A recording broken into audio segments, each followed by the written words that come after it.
Yun. Good day mga kap. May dumating tayong item mula dito sa TikTok. Ito. Yung Novesight na LED headlight.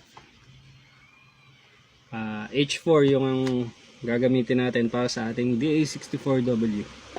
Tara, kalit natin. Check pala muna natin kung ano yung itsura niya. Tsaka kung tama ba yung dumating. So ito, unbox.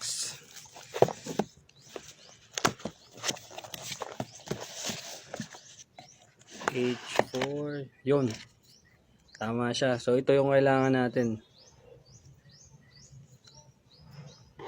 Try natin. Sana walang problema. So ito yan. Dalawa yan. Pares. Ganda oh.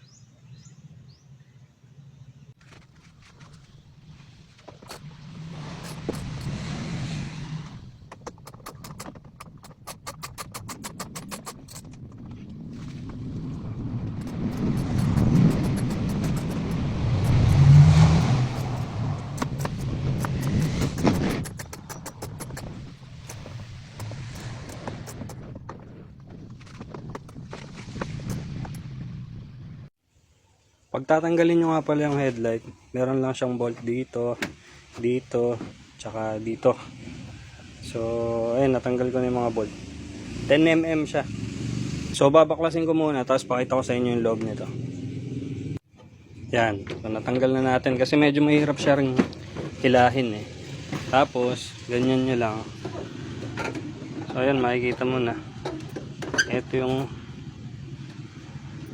yung connection ng H4. Yan. Dumi. Ngayon ko lang doon nabuksan yan eh. Tapos ito. Tanggalin natin yung rubber. Yan. Tapos may lock pa yan dito. Tatanggalin ko muna para makuha natin tong luma. Yan. Tanggal ko na. Bali, angatin lang natin to. Tapos yun. Bunot na siya. So ito yung papalitan natin. Old school. Tanggalin natin to.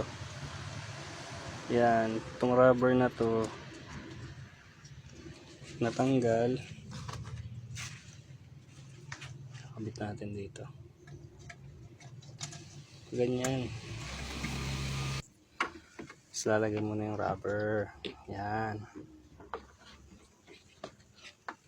Pagkalagay niyan,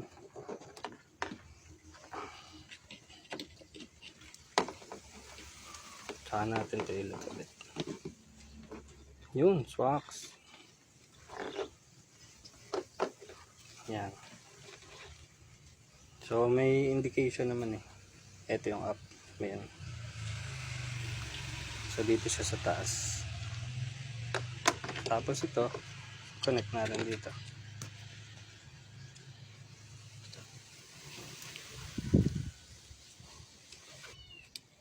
Yan, plug and play lang talaga. So tetestingin muna natin kung buo. Ayan na mga kap, tagumpay. Nakikabit na rin natin itong isa. So check ko na rin yung high beam tsaka low beam. Pero mamaya papakita ko sa inyo pagka dumilim na. Mga kap, ito yung ilaw ko ngayon nung di pa ako nagpapalit ng LED bulb. Yan. Makita natin dito. Low beam, high beam. Low beam, high beam. Labas. Ayan siya. Bukas pag nakabit ko na yung LED natin, tingnan natin yung difference. Tapos pipicture ako. So eto na mga kap, moment of truth. Tingnan natin kung gaano ba kalakas yung pinalit nating headlight, yung LED. So yon. Tinted pa yung ano ko niyan, windshield. Ayun yung high beam, low beam, high beam. Tingnan natin sa labas. Low beam. Boom. Napakaliwanag. High beam.